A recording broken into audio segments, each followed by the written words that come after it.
Well, good evening and welcome to the latest from 7 News. A lot going on tonight. I'm Michael Usher. And I'm Melissa Doyle. Tonight, new restrictions and rental relief. We've heard from the Prime Minister following the National Cabinet meeting with state and territory leaders. Let's go through the main developments tonight. Now, the limit on outside gatherings, it has been reduced from 10 people to just 2 unless they're members of the same household. People aged 70 and over are being firmly told to stay home and self-isolate to limit all outside interactions as much as possible. Now, everyone else has been told to follow similar advice unless you need to grocery shop, go to medical appointments, getting some exercise or going to work. The advice is to stay home. Take a listen. Don't gather together in groups. That's the simple way of putting it. Just don't do it. It's not helpful. It actually creates the risk. And when you're going out for shopping, you should be going for just stuff you need and do it and get home. It's not a time for browsing. It's not a time for catching up with friends or bumping into people and having a long conversation and maybe drawing a few other friends across to catch up and on how it's all going. No, you can't do that anymore. That's what we have to stop doing. And the other message is for businesses. Commercial leases, there will be a moratorium on evictions for 6 months to help businesses struggling or that have been shut down. The Prime Minister urging tenants and landlords to talk with each other and work with each other and involve the banks if necessary on that point. Let's bring in our political editor Mark Riley in Canberra. Mark, good evening to you. It's another pretty decent step in tightening these restrictions. Good evening, Michael. It certainly is a further ratcheting up of the restrictions on public gatherings and also what we can and can't do at home. No visitors at home and restricting people to their own households in gatherings outside or to, as you said, 2 people at any one time. I think this is, as Scott Morrison has been saying, another scale move. He says that all these measures are scalable. Well, I think we saw another significant step tonight between stage 2 restrictions already in force and the next stage 3 restrictions, which would be going further than this and perhaps even include localised, if not statewide, lockdowns. And I think this is a way to prevent that or maybe delay that from occurring. Scott Morrison and the Chief Medical Officer, Professor Brendan Murphy, both spoke about how the curve was starting to flatten in the past week, and that was optimistic, that was positive, but they hope it continued, and this is a way of doing that the rate of infection is starting to slow, at least in the short term, and they want to extend that to ease the pressure on the hospital system. So these measures, I think, are interim measures, and if Australians abide by them and that curve continues to flatten, perhaps we'll delay lockdowns of a broader nature. Yeah, it certainly had a positive tone on that. The other thing that he was really adamant was that doing everything possible to keep businesses alive. So the significance, do you think, of the moratorium on rent and the changes there? Prime Minister and the Finance Minister Matthias Cormann and others say in recent days, this is about sharing the pain across the economy and asking landlords to take some of the burden to allow businesses rent relief for up to 6 months, which is a big ask, particularly for those companies that own substantial commercial properties, a very big ask indeed. But it's one that will allow businesses to remain trading over that period. The emphasis is that there will only be businesses that are in financial distress. How they determine that is as yet unknown. And of course, most of this is regulated by the state, so there may be variations between the states, but a significant move. And behind, I guess, the commercial landlords, there are the banks who would be giving them some relief on mortgages and lines of credit and loans over that period as well to sort of ease the burden on them, but quite a significant measure, guys. Yeah, Mark, the Prime Minister's tone tonight, clear, stay at home. He's certainly a busy man. He was rushing off to another meeting straight after his media conference, but he was making it very clear here. There is no rule book. We are in uncharted territory now.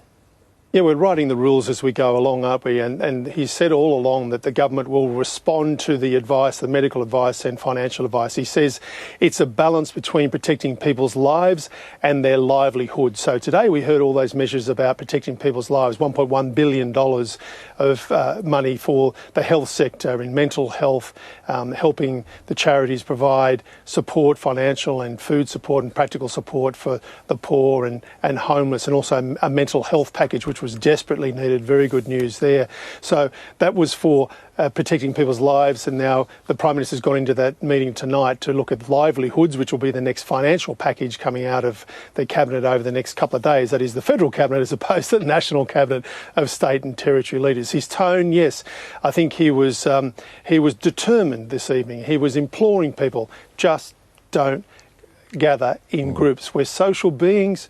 We like each other's company, but for the time being, restrict it to your households and one other person in public, guys. Yeah, it's going to be tight, isn't it? All right, and there's those things. We'll probably hear from premiers then tomorrow, given he's handed over responsibilities, and we'll see what they do. So thanks very much. Mike Riley joining us from Canberra. Hibernate was the key point today too. That was an interesting line. Don't go out. Hibernation plan, yeah, for business and people. Now let's cross to the Vice President of the Australian Medical Association, Dr. Chris Zapala. Dr. Zapala, thanks so much for joining the latest this evening. Now, a big raft of measures announced earlier in the day as well. Were you satisfied with the new restrictions put in place tonight? We were satisfied. The Australian Medical Association has been speaking to the government and they've been very receptive. Clearly there is a requirement for the care of Australians not affected by COVID to continue. There are lots of people out there who have chronic medical conditions and other complaints, and we really do still want to be treating those patients, and there needs to be capacity to safely do that. And that's why the broadening of access to telehealth items is a really great advance. We're very pleased to see it. There is a little bit more work to do in this space, but it's a welcome step and it will help us take care of patients with their ongoing health needs. Will it also help hospitals and medical staff take a little bit of pressure off sort of some of the face-to-face work? I mean, do you have enough resources? Look, it's a really good point. We need to be more flexible and nimble with how we offer healthcare, and that, to be honest, is probably a principle we can take forward when this crisis is over, and a silver lining that may come out of it. But the more we can provide good care for lower acuity problems over telehealth and so on, then of course you don't have to be putting on your PPE, you don't have to be using other resources in hospitals, and as you suggest, that absolutely conserves them for the care of patients who have COVID, where the risk to the healthcare workers, the doctors, nurses and the other people who are in those areas is obviously much, much higher, because clearly PPE is a scarce resource, so it does keep it where we need it. Yeah. Sorry, Mel, you're going to ask a question? Oh, I was just going to ask about community transmission. Yeah, that was the other thing that the CMO said today. He said that's the biggest concern, people that are getting it without known links. Well, there's thankfully not a huge amount of community transmission as far as we know in Australia, which is reassuring. And we can suggest that the social distancing or physical distancing is having some role in that.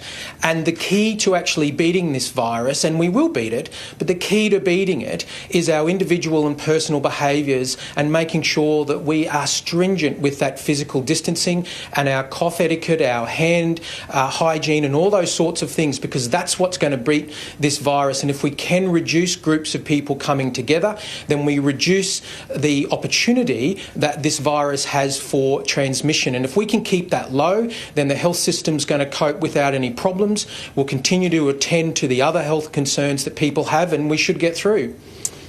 All right, Dr. Zapala, thank you so much for that this evening. Mel, interesting point tonight, which I thought was great from Dr. Murphy, the Chief Medical Officer, saying that very clearly, we've been looking at the curves. We're not Italy, we're not the US, we're not the South Korea, and there are, small pat on our back, although we've still got to be strict, there are some early hopeful signs that the curve might be going in the right direction for us. It's kind of the news we really want to hear, isn't it, more than anything? Absolutely.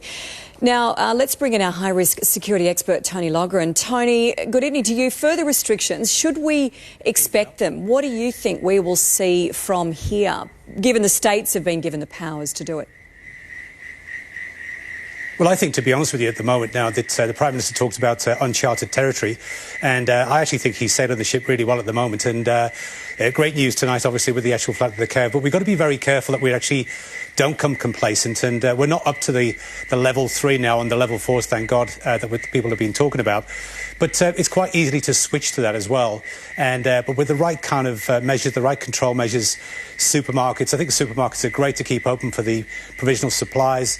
It's just a question of the members of the public actually cleaning themselves, making sure they've got good sanitisation, and they're keeping to this particular kind of 2-person rule, which obviously reduces the spread of infection hugely. So if the states, Tony, then move to, as they're allowed to now, to really enforce some of these social gathering restrictions, the Defence Force we've already seen pulled into everyday life today, will they be involved in further measures, and what role will the police play in this? Yeah, we've got to be really careful, Mike, on this one, as the police always maintain the civil powers and protection as well. But what's happening with the ADF at the moment, they're actually looking at mobilising reservists and everybody else to actually come together to provide backup support as well. They won't be there as far as an authority role is concerned. The police will maintain that. But what they'll do is they'll come in and look at a community response, where what they can do is help out with the various kind of medical teams and so on and so forth that need help and assistance, driving medical trucks with facilities, medical stockpiling and so on and so forth, and moving oxygen around as well. So it's all very much kind of what we call a soft hands approach, really, because we don't want it to escalate into civil action and civil disorder as well. Absolutely, Tony. All right, well, we will wait and see what the states do, given the decision that was made tonight. Thanks very much for joining us, Tony Logren. Well, 1,600 overseas travellers are spending their first night in hotels under those strict new quarantine measures. They were whisked into buses and to accommodation in all the capital cities. They won't be allowed out of their rooms for 14 days. We spoke with a couple of them today. Have a listen. It's pretty much 3 meals for the whole day. They've told me I can't leave my room. They've taken the key off me. People knock on the door and bring in food, and they don't want you to open the door. You knock and then wait, and you come out and get the food. Nice big bed, desk with my guitar and a couch by the window, and quite a nice view. Right, time to bring in our Network Finance editor this evening, Gemma Acton. Gem, good evening to you. So a moratorium on evictions announced by the Prime Minister, who's urged the banks, he was very firm about this, the banks, the landlords, the renters, to get together, work through this. Is that leaving mediation over any disputes up to the public? Yeah, Michael, it seems so as a first step. You know, it is a little bit worrying insofar as you can imagine some people are at a severe disadvantage, people who aren't very well versed in negotiations, who don't have a lot of resources to wade through a lot of legal situations. I have some sympathy for this approach insofar as every single situation is going to be very unique. So I can understand people, the Prime Minister, hoping that people will be able to work through it all with the same goal, that the individual or the business will be a viable paying tenant on the other side of this, and that everyone is working towards that aim, everybody realising they will need to take some sort of financial hit along the way. But of course there is scope for this to go very wrong. What I imagine will happen in the next few days is that there will be some guidelines brought in, whether that's by banks or by states or by landlords who have several hundred tenants to do this with. I imagine we'll get some sort of basic template. Now remember, of course, that there are tenants unions and landlord unions who will be, I'm sure, a great source of information for anybody having to go into this type of negotiation. Yeah.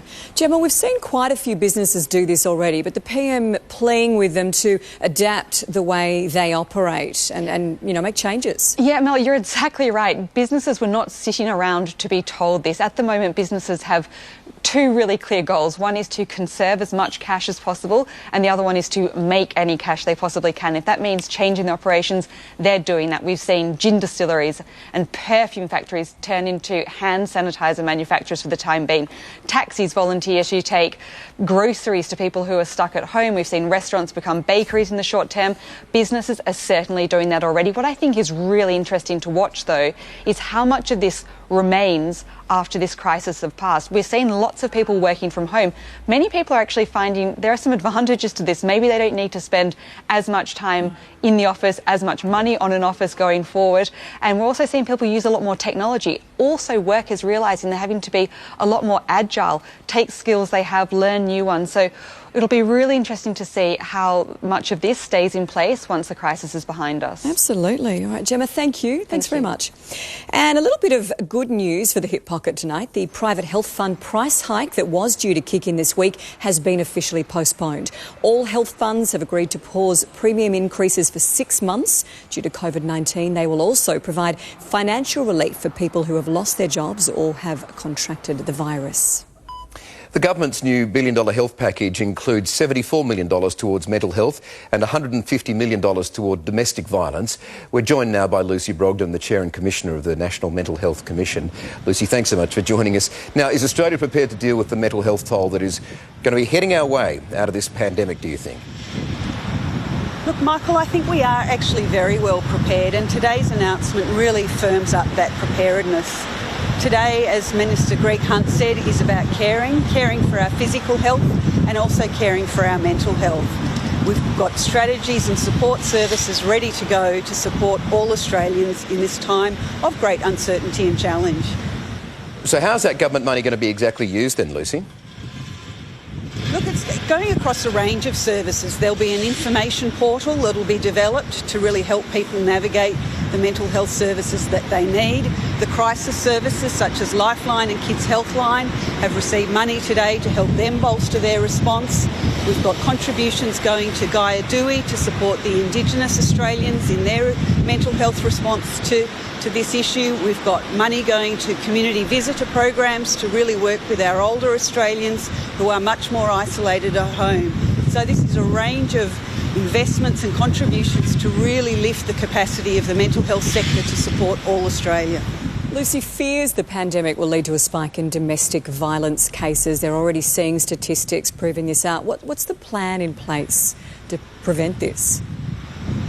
So there's $150 million that's been put on the table for the domestic violence sector, and it's really fundamental that we get out there and support that particular sector. 1-800-RESPECT is there to help people. The shelters are getting access to more money.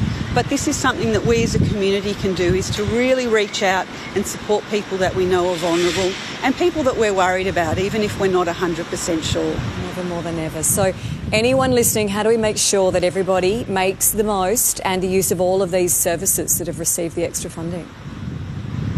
Well, I think for most people, the best place to go will be to head to Health on the Commonwealth Government's health website.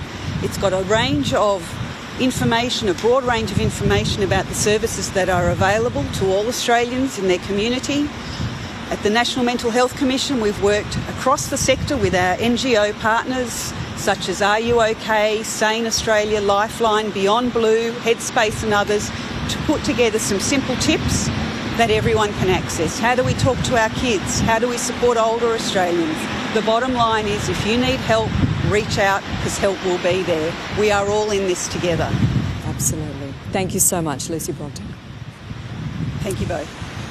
Well, still to come. There's a fair bit to explain after the Prime Minister's announcements tonight. Also, the curve is flattening for now as new infection rates drop. But how will the new restrictions change the game? We crunch all of that data.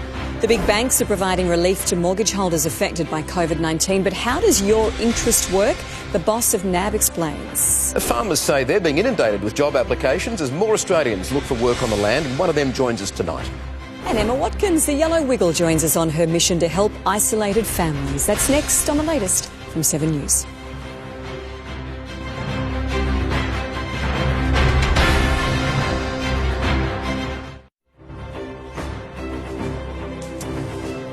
It's a fair bit to take in again today, so I thought Mel and I will just stop and reset and recap to cover those main points that the Prime Minister's announced out of the National Cabinet tonight, Mel. Worth explaining again, just so we're super clear about them all. We might bring them up on the screen there. So first off, I'll lead it off with, so the 2-person limit is on outside gatherings. Now, if you're walking the kids or you've got family that are close to you, obviously, that is fine. You can do that, but otherwise it's a 2-person limit on outside gatherings. They're saying that your household, anyone that is with you in your household... That's fine. ...is considered one. Yeah. So you can go out as your little family unit and meet one neighbour. Yeah. but not 2. But don't invite a whole lot of people over. Don't invite family over for time being. And no boot camps. That was the other one he raised.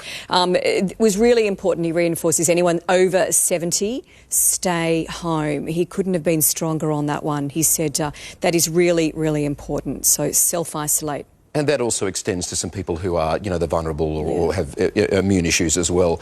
And also stay at home and less shopping. I mean, there's 4 or 5 shopping for the essentials. For the absolute essentials. That's not luxury shopping or sort of any other shopping at all. What was the other one? Medical care. Yep. He said exercise, but only 2. One-on-one. Yep.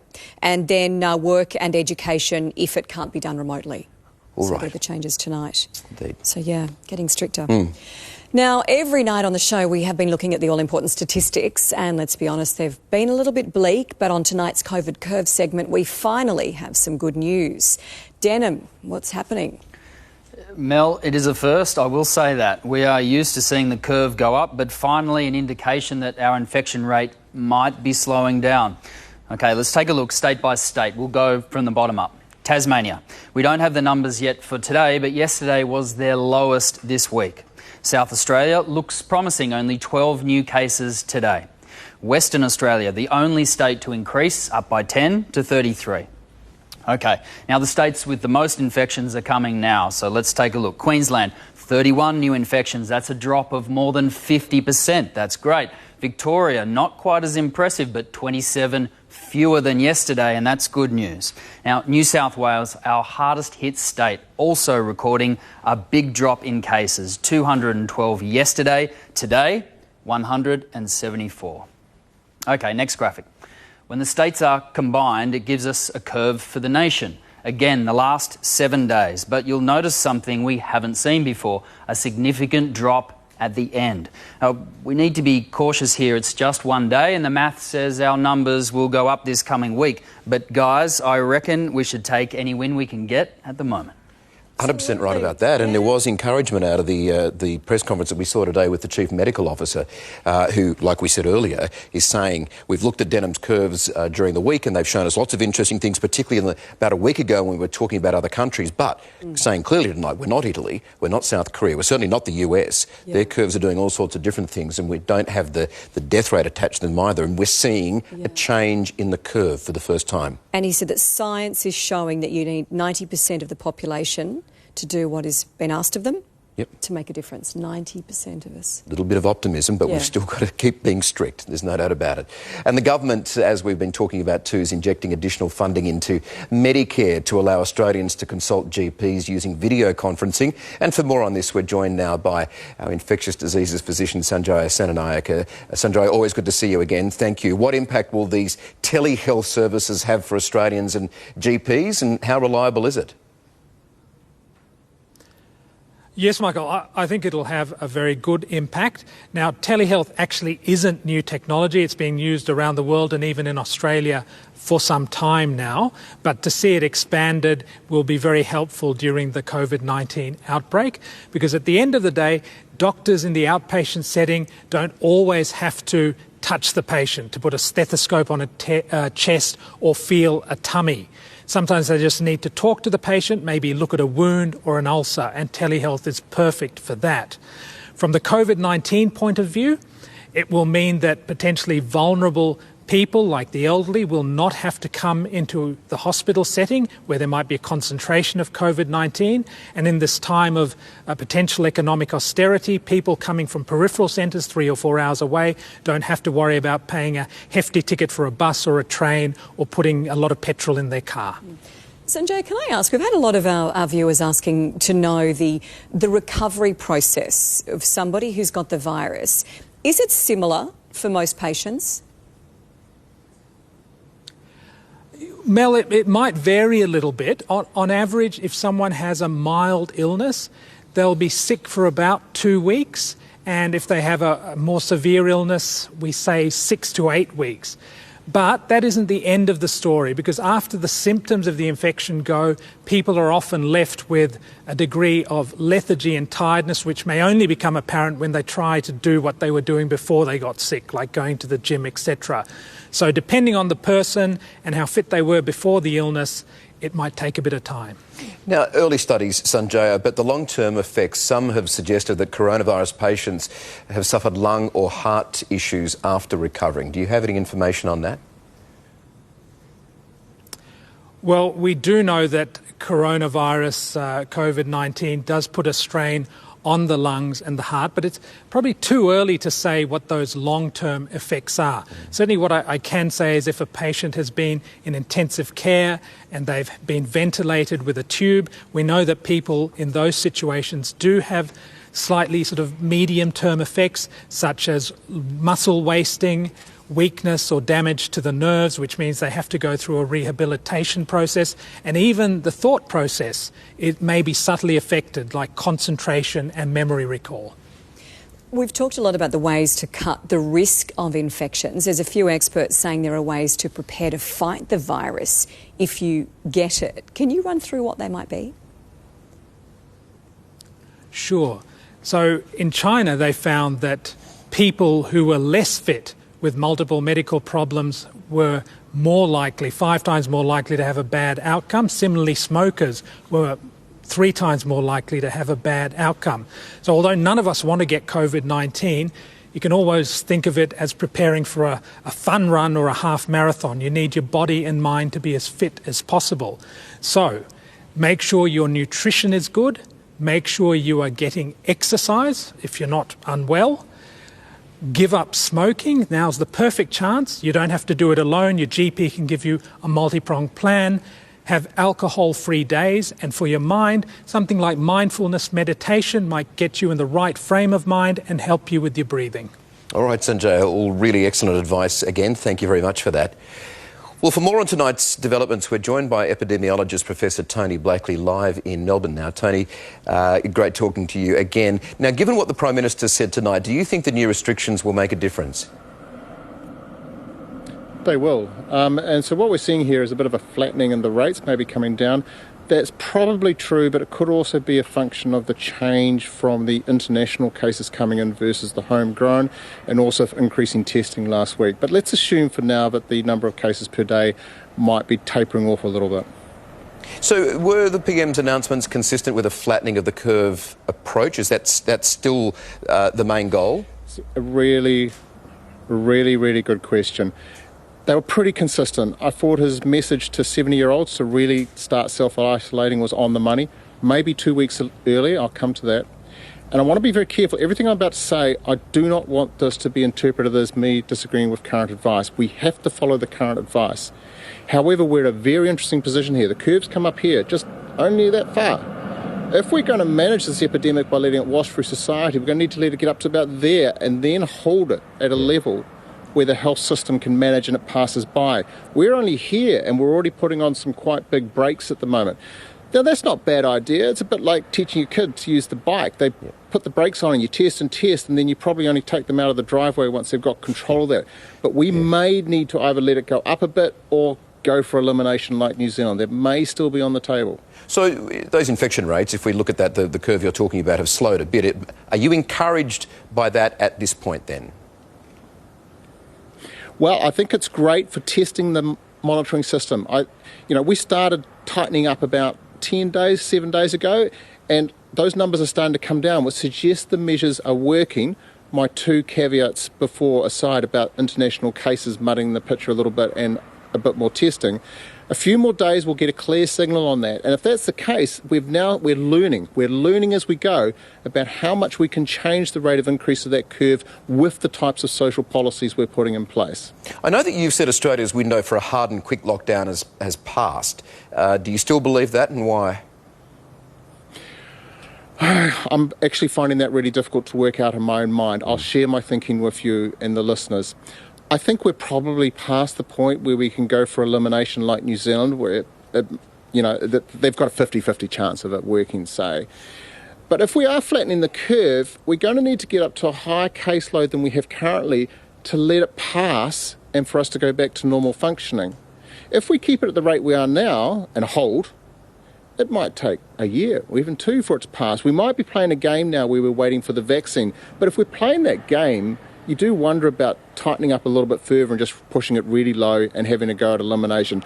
I think that window's passed, and I think what we're seeing Canberra doing is practising using the controls, checking how we can change the rate going up, being cautious, which is not a bad thing, but we may need to let the caseload go up a bit if we're going to let the epidemic wash through rather than wait for a vaccine. And are we talking days or weeks here to see if the restrictions are having an impact? Because certainly on the graphs today, it would show that in a short matter of days, they've had an impact. It's promising. So we would expect a 7-day lag. There's a 7-day lag between when you contact somebody and you manifest with symptoms. So we're seeing that consistent with our controls we put on last weekend. So it makes sense that the numbers are going down, but I want to see those numbers for a few more days. And then I'm back to, asking the government for clarity. What are we trying to do here? Yeah. We're trying to surf the wave, ride out the epidemic, or we're trying to hold it at a really low level, because that's a critical decision. If we're trying to surf the wave and let it pass by in the next 5 to 6 months, we are going to need to let the caseload go up a bit and let young, healthy people take the infection brunt, because they don't have very many side effects. They will still be some deaths, but not too bad, and then let it come down. These are interesting times, and we will need to listen very carefully to our leaders and our scientific experts on this. Tony, very briefly, because time's against me a bit here, but this 6-month window, again, the Prime Minister reiterated it again tonight that we are in this for a 6-month period at least. Now, that applies to the two-person rule, if you're 70 and over, don't go out rule. This is a fair period that we're in here. Is that still wise? Is that the best advice right now? If we are flattening the curve, this is a long haul of at least 6 months. Which is why I'm wondering whether we're practising getting our controls right and then we might let the rate go up a bit so it does actually pass within 6 months. Because if we go with the rates we've got in the last couple of weeks, it could take a year or so, which does raise the issue about whether to tighten up a bit now and try and get it right down and then liberate a little bit and go for the vaccine solution in the long run. These are interesting times. We will get more and more clarity in the next couple of weeks, and it's important that we have these discussions so the population understands how these decisions have been made. They're good discussions, and you're a good part of them too. So, Professor Tony Blakeley, thank you for that. 6 months, everyone, 6 months. Buckle up and just get ready for that period. Still to come, if you freeze your home loan during the coronavirus outbreak, what happens to your interest? We ask one of the nation's biggest bank bosses. Working the land, the staggering amount of people now applying for jobs on our farms. And how the Wiggles are helping Australian families stay positive. It's really important through this pandemic. Emma Watkins joins us. That's next here on the latest from 7 News.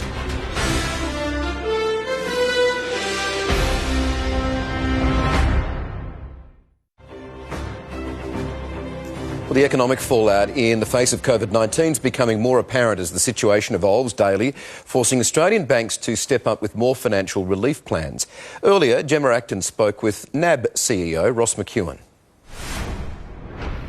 Ross, thank you for joining me. Now, Ross, tell us, what is the best way for people to get help if they need it now? Well, given the volumes of our customers who are ringing in and coming into our branches, the best way is to go online and drop an inquiry into us there. Ross, you're freezing home loan repayments for many Australians. I think there's been a little confusion over how this exactly works at the end of the 6-month holiday. Could you explain to us about what happens with the accrued interest? Well, the accrued interest in any principal not paid is capitalised, so it's put back into the term of the contract. So people, in remembering that most of our customers have been overpaying their loan, I've been paying more principal back because interest rates have dropped over the last 5 to 10 years. So in a lot of cases, they'll be actually able to redraw again on the money they've overpaid, and in some cases, they can just stop the interest and principal for a 6-month period of time and resume that when they've got their job back. And on the other side of that, does that mean the term gets drawn out and extended, but people are paying roughly the same amount as they would ordinarily be paying once it starts off again? Yes, they go back onto the normal term and the normal payments, and if they want to actually start overpaying to get back in front of their payments, they can do so, or they can leave it at the normalised rate that they were on prior to actually taking the interest and principal holiday. How much additional work has NAB had to take on over the last couple of weeks? We took more calls in 5 days than we normally do in an entire year. So the volumes of calls coming in from customers looking for assistance or advice has just gone up exponentially. And that's all. The thing I'd ask people is just be very patient. We're putting more and more staff in. We've got about 750 of our colleagues in training now to go onto our contact centres. Are there more options for people and businesses that you're going to be exploring? We understand that the crisis keeps rolling, more solutions are needed. Is there anything else in the pipeline we can look forward to? Well, certainly to date we've said 6 months of principal and interest that can be held back for our SME or small business customers. And the industry and NAB are looking at what other things can we do as we start to realise the ramifications of the changes happening. So as more and more businesses slow down or close, what more can we do to help those slightly larger businesses that are impacted? We've been working very strongly with government, with our regulators and also the Reserve Bank to make sure that what we're doing is actually being helpful and looking after customers. And Ross, talk to us about the strength of the banking system at the moment. Is NAB, for example, expecting a lot more defaults at this time? Well, you've got a banking system that's the strongest it's ever been since the global financial crisis. But look, we don't really know what the defaults will be on the loans. We're giving a lot of our customers 6 months of interest and principal holiday, and it won't be until the end of that period of time that we see those that have actually found themselves through these difficulties and those that are still struggling. Ross, thank you very much for your time today. Thank you very much. Well, still to come, we speak to an Australian farmer who is being inundated by job seekers looking for work on the land. And Emma Wiggle joins us with a special message for Australian families. That is next on the latest from 7 News.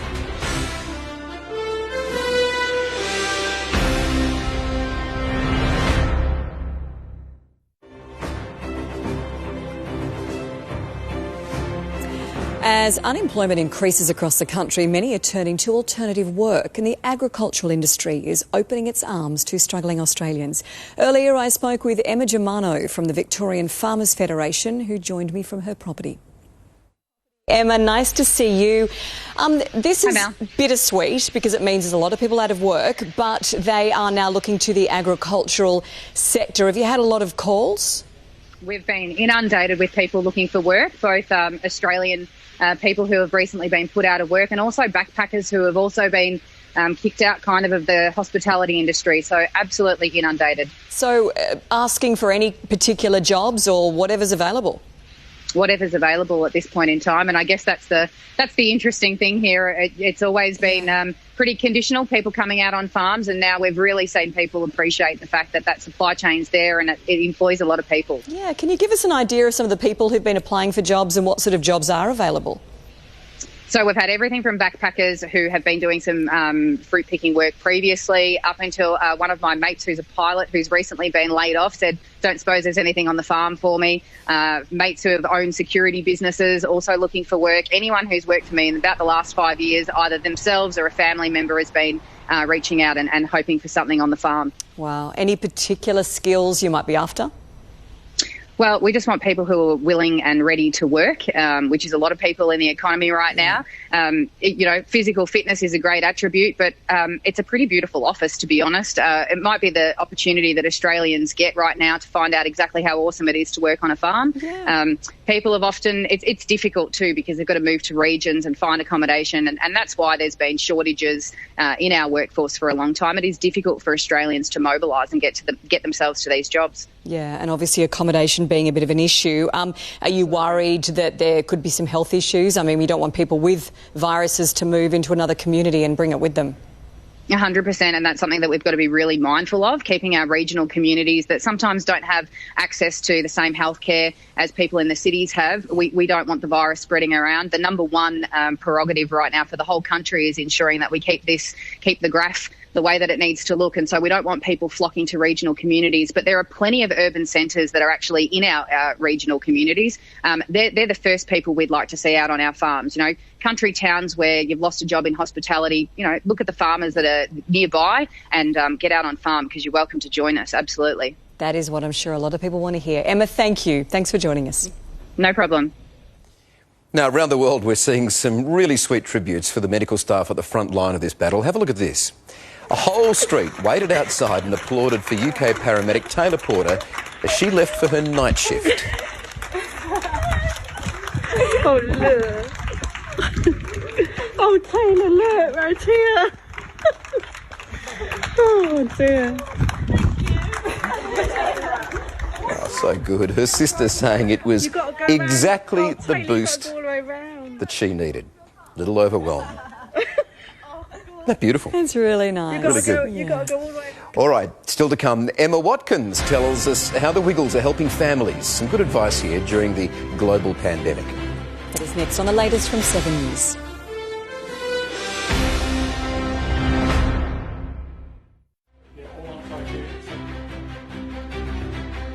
The stay-home messaging is essential and it's working, but it's also putting pressure on parents with around 90% of Australian kids not going to school.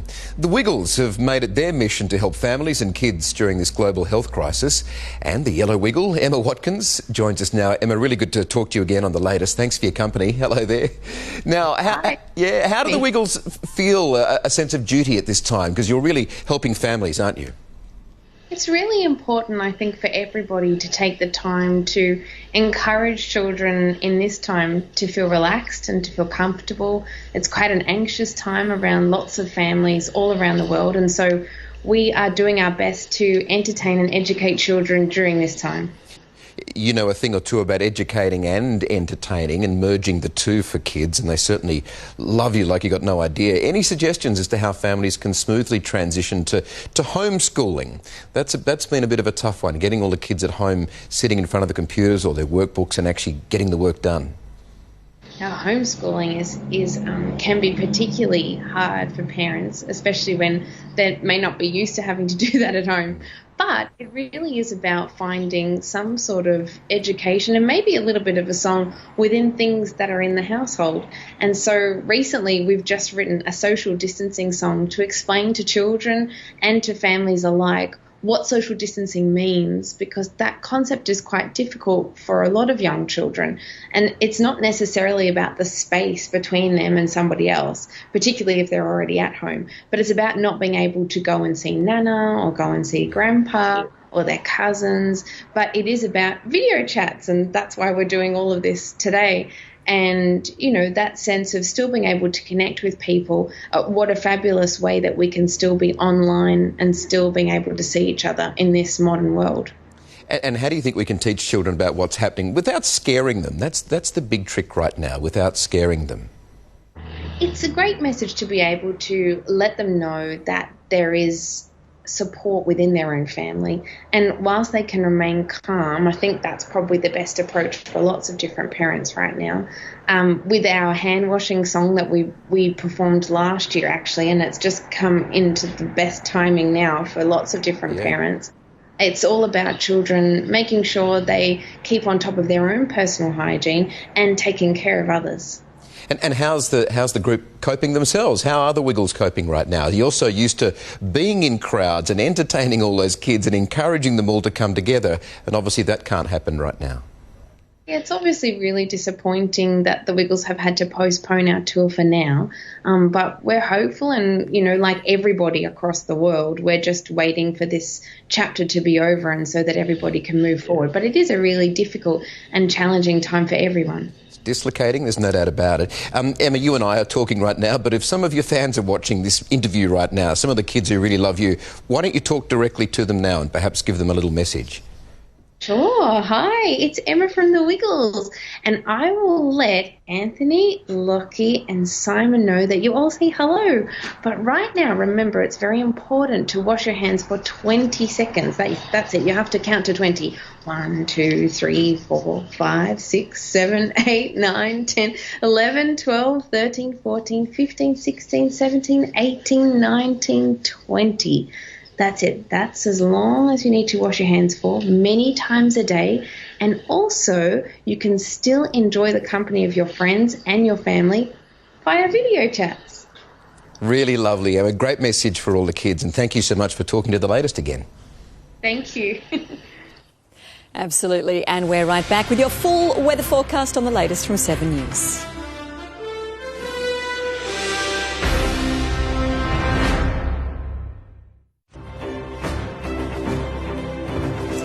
Welcome back. Tonight we're looking over the Tembe Elephant Park in South Africa. Isn't it fantastic?